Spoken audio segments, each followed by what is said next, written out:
नमस्कार। केकड़ी की जनता को मेरा प्रणाम। आज रघु जी ने एक वीडियो वायरल करके बोला कि कार्यकर्ताओं को हौसला नहीं हारना है। 3 राज्यों में जो चुनाव हुआ है उसका मत प्रतिशत देखे तो कांग्रेस का ज़्यादा है, बीजेपी का कम है। भाई साहब, आप बिल्कुल सही बता रहे हैं, पर 3 राज्यों के इंचार्ज प्रभारी के आप थे। 3 राज्यों का सुकून रघु जी आपने संभाला था क्या? आपने गुजरात का सुकून संभाला था। आप गुजरात की बात करिए, आप वो 3 राज्यों की बात क्यों कर रहे हैं जिसके मैनेजमेंट के साथ आपको कोई लेना देना नहीं है?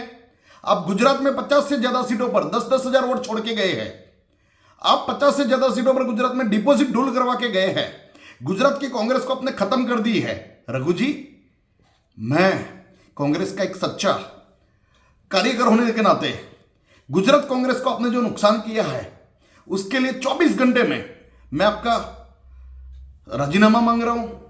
आपको रिजाइन कर देना चाहिए। और रघु जी, क्या आप लोकसभा की तैयारी कर रहे हैं क्या? लोगों को बेवकूफ बना रहे हैं, केकड़ी के लोगों को, अजमेर के लोगों को, राजस्थान के लोगों को। क्या गुजरात में क्या कांड किया वो अभी सारे राजस्थान को मालूम है। आपके बेटे सागर को, जिसको लोग सागर टैक्स के नाम से जानते हैं, अब सागर टैक्स को, आपके वो बदमाश बेटे को आप राजनीतिक उत्तराधिकारी घोषित करना चाहते हैं। तो हम जैसे नए कार्यकरों का क्या होगा? कांग्रेस को क्या नया लीडरशिप नहीं देना है क्या? आप जैसे बुढ़े लोगों को, आप जैसे बुढ़े के बदमाश बेटों को राजनीति में ला करके नई युवा पीढ़ी को कांग्रेस की खत्म कर देना चाहते हैं क्या रघु जी? 24 घंटे में इस्तीफा देना चाहिए और वो बताना चाहिए कि गुजरात के अंदर 50 सीटों पे हालत क्यों ऐसी करी। 3 राज्यों के चुनाव में ऐसी हालत नहीं हुई, आगे के राज्यों के चुनाव में ऐसी हालत नहीं हुई, खाली गुजरात में ऐसी हालत क्यों हुई उसका जवाब देना चाहिए। और आपके बदमाश बेटे की राजकीय कारकिर्दी खत्म हो चुकी है, आपको यह स्वीकार देना चाहिए। और कांग्रेस की युवा पीढ़ी को आगे आने देने की मैं नई युवा पीढ़ी को विनती करता हूं। रघु शर्मा जहां मिले वहां पे उसको करारा जवाब दीजिए।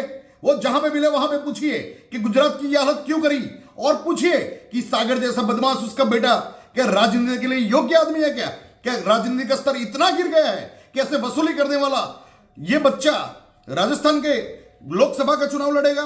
रघु शर्मा जैसे नेता का वो उत्तराधिकारी बनेगा क्या साबित करना चाहते हैं रघु जी? आप क्यों बेवकूफ बना रहे केकड़ी के लोगों को?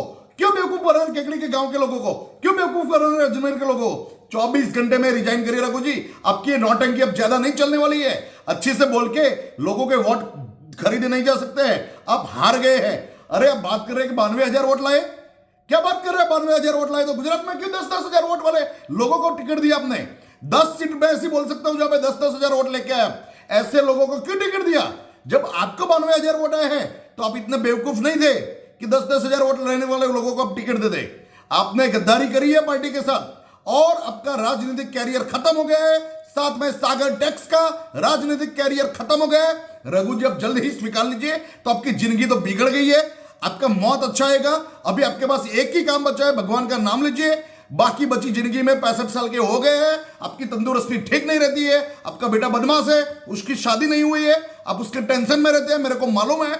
आपके बच्चे का शादी होना भी बहुत मुश्किल है, क्योंकि सारी राजस्थान की जनता जान चुकी है कि सागर टैक्स बदमाश है। लोग उसको सागर टैक्स के नाम के जानते हैं। आप शांति से भगवान का नाम लीजिए और बाकी की जिंदगी निकाल लीजिए। बस मेरी आपसे इतनी विनती है कि आप जितना बन सके उतना जल्दी रिजाइन करके और राजस्थान की जनता को माफ करिए। गुजरात के लोगों ने तो आपको बहुत पहले माफ कर दिया है, अब राजस्थान के लोगों को भी माफ करिए। राजस्थान के लोगों को मेरा नमस्कार, प्रणाम।